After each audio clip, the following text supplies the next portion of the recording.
So I think this is an interesting story to make us question, do we really know how bad things actually are? Even when we can suss out real news and information, do we fully grasp what the consequences of that information is? So from Ars Technica, Amazon stuck with months of repairs after drone strikes on data centers. So I kind of think this is interesting. So we've had the Iran war. Or now it's not, I don't know what's going on. Apparently a ceasefire is a pause button. Just gives me a headache trying to figure out what the administration is doing. But anyways, we got into this war that's not a war 60 days ago. And during that war, Iran sent a lot of drones and missiles to attack things other than military installations, desalination plants, oil refineries, and data centers. There were 3 Amazon data centers that were hit in those attacks. The curious thing about this, though, is where we hear that they were hit by the attacks, but we're not really told what that actually means. Like, oh, they were hit by shrapnel, or oh, whatever else. And I think kind of the interesting thing to think about this in a wartime scenario, when you start thinking about technology operations in a wartime scenario, trying to suss out what the consequences of things like these attacks actually are, so you can start making decisions about your particular infrastructure. Again, when you hear a data center got hit, does that mean a missile or something came down in the middle of all the server racks and wiped out server racks? Doesn't mean a missile came down and hit the UPS, the power backup, the diesel generators or something like that? Or does it mean a missile hit the loading dock? Right. You can have a missile hit a data center, but those are 3 entirely different things. Like if the missile fucking plows into the middle of your server racks, you're having a really bad day, right? If a missile comes down and hits your diesel backup generators, that might actually not affect you that much now, but it takes away your resiliency, your redundancy capability. If something happens to the power, there's grayouts or blackouts or something like that, you have no way to keep your systems up and running if your diesel generators went away. So that's bad, but that doesn't necessarily take you down this moment. And if the missile hits your fucking loading dock, I mean, you don't want to be in the loading dock, but otherwise doesn't functionally really matter probably for your data center. And so I think that's kind of one of the interesting things to be looking at now with the attacks and everything going on in the Middle Eastern region, and trying to suss out what the hell any of this means. Because the important thing to understand is our government, the American government, doesn't want to be honest about what's going on. They are trying to obfuscate what is occurring, and mainstream media is always happy to help obfuscate as far as the government is concerned. And then you have the countries over there that are scared shitless, because a lot of these countries over there, they've tried to pretend like they're these sanctuary. They're these sanctuary countries, like in the middle of the insane Middle East. And again, what I try to explain to people is, in a global environment, there's not sanctuary anywhere. Nowhere is safe, right? But they've been trying to put that out. And so when you sell your country as a sanctuary country, and then all of a sudden missiles start dropping on your heads, right? There's a big push to try to obfuscate that, right? You're not allowed to publish onto social media that events even happen. Again, that's the interesting thing. Like, again, in war, to be clear, you don't necessarily want GPS, pinpoint locations showing specific damage that occurred, right? A missile comes down, you don't necessarily want 20 people on Instagram to GPS post exactly where that is, so that the other side can see what damage was done. That's one thing. But this is more like they don't even want you to say on social media that missiles are coming down anywhere. And so it becomes this very interesting problem of how do you plan in a volatile, violent environment when the authority figures in that environment are specifically trying to obfuscate the information that you can gain access to? And how do you move forward with that? I think this is very interesting, again, with the whole AI fraud going on, right? That the Middle East is putting hundreds of billions of dollars into the AI disaster, right? The idea is oil is going to go away. AI is the new oil. I don't know, apparently. And so they're going to invest in AI. Well, we've already seen one data center company. They've stopped building data centers in the Middle East because insurance does not cover war damage. Think about that for a second. And so there starts to become some very interesting questions of what do you do, right? And so with Amazon, what's curious is apparently, however much damage was done, it's actually taking these systems offline for at least 6 months. Amazon's cloud customers will need to wait several more months before the U.S. tech company can repair war-damaged data centers and restore normal operations in the Middle East. So again, think about this: several more months. You go and you start using cloud services because the idea is that they're going to be more resilient than your data center. All of a sudden, something like this, if you can take data centers offline for months at a time, that's an interesting proposition. The announcement comes 2 months after Iranian drone strikes targeted 3 Amazon data centers in the UAE and Bahrain, meaning that full recovery from the cloud disruption could take nearly half a year in all. Again, having 6 months of downtime is definitely not something you're thinking about when you're thinking about infrastructure as a service. The AWS dashboard posted April 30th update describing how its UAE and Bahrain cloud regions, quote, suffered damage as a result of the conflict in the Middle East and are unable to support customer applications. The update also said that, quote, relevant billing operations are currently suspended while we restore normal operations in a process that is expected to take several months. So they're not even billing people. They are so uncertain about the quality of the services they're providing those data centers, they're not even going to bill you for it if you're using them. AWS also strongly recommended that customers migrate resources to other cloud regions and rely on remote backups to restore any inaccessible resources. Again, think about this: remote backups.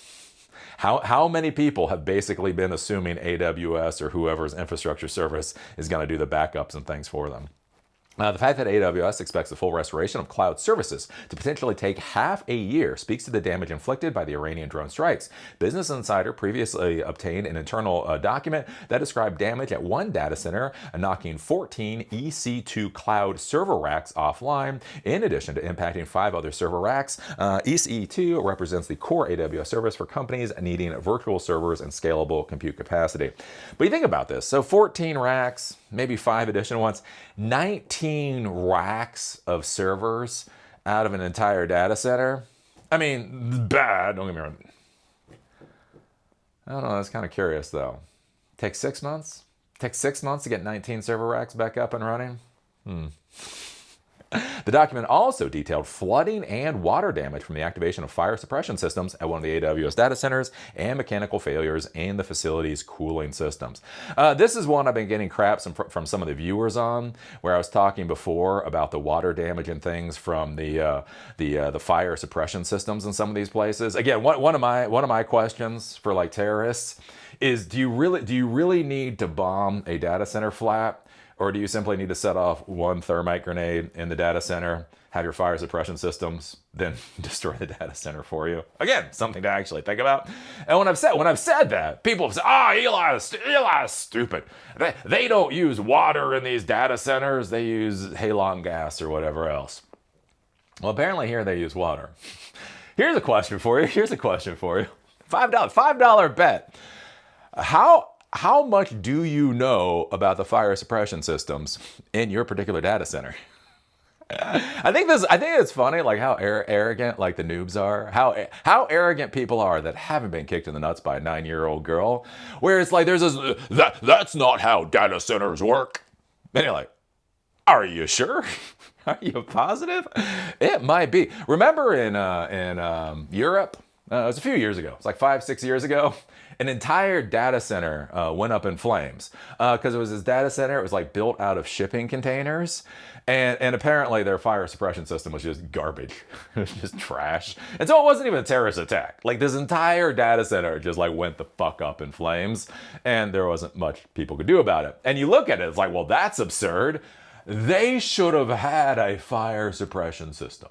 And you're like, yes, they should have. But curiously enough, they didn't. Again, I think this is one of the interesting things when we think about cloud technologies, when we think about cloud infrastructure, the ability to audit our cloud infrastructure, even if we want to, right? If I have my server room, I can walk into my server room and I can see what's going on. There's the HVAC system, there's a water pump, there's the sensors, there's whatever else, right? I can like it, I can dislike it, I can go to the CEO to argue for more resources, less resources, whatever else. I know what I got. Here's one of the interesting things with infrastructure as a service. Again, whether it's DigitalOcean or whether it's Azure or whether it's AWS or whatever else, do you know what that infrastructure actually looks like? If a thermite grenade goes off anywhere near your server rack in that data center, do you understand what happens in the next 10 seconds? And the thing is, I would bet for most of you arrogant jackasses, you have no fucking clue. No fucking clue. So anyways, it'll be interesting to see where this goes, especially right now. Again, we got the Trump administration. Look, I can't even argue about the Trump administration anymore because I don't think they know what the fuck they're doing. You can't argue with an administration that they don't even know what the hell they're doing. Right? Anyways, apparently we're in a ceasefire, but it's like an indefinite ceasefire unless Trump wants to start dropping bombs again.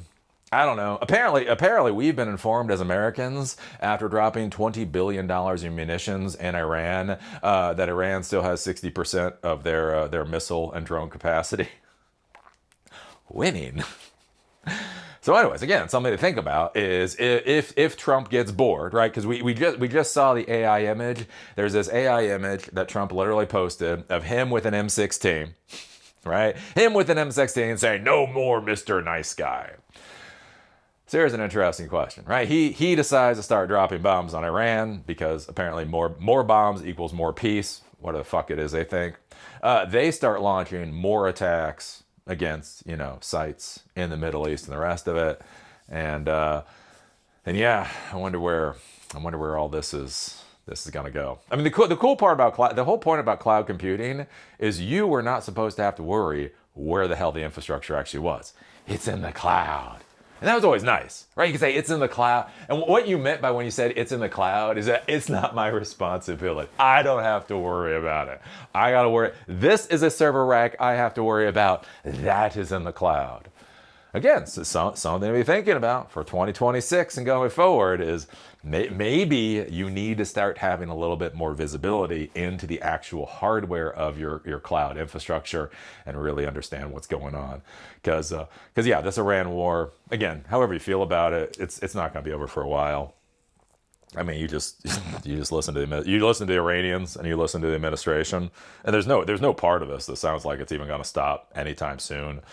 If there starts to be more problems coming up, I think this whole question of where your infrastructure actually resides is going to become more and more important. And as I say, with the whole AI fraud, which I think is really interesting here, is this whole question of what happens to the AI hysteria when it's no longer viable to deploy hundreds of billions of dollars of equipment into an area, right? Again, this is where I talk about like with real business. Like real business is such a pain in the ass because you think in business, you just have to sell the other person, right? I have to go in, I have to prove my product or whatever else. They have to like my product. So basically my product has to hit all of their requirements. They have to want to work with me. They have to have enough money to pay for my product. And then we sell the product, right? That's how you think business works. Yeah, not so much. There are so many other things that go into business. And so an interesting thing to be thinking about, again, with this whole disaster in the Middle East, right? Beyond the China stack and the America stack and all that kind of thing. What happens if this disaster is just going on infinitum? And even if Saudi wants to deploy data centers and UAE wants to deploy data centers, and even if these countries legitimately want to purchase the data centers, it is just unfeasible for X amount of time. And then as it's unfeasible, one of the problems you run into is the longer it takes for you to deploy something, the less likely it is that it will get deployed. Because remember, Not only are the missiles coming down and causing problems for the data centers, Strait of Hormuz is shut down. There's a lot of that stuff going on. So these countries are running out of money, right? I think it's UAE is looking for basically a credit line with the United States right now. Like a country is literally already running out of foreign reserves, and we're only 60 days into this idiocy. One country.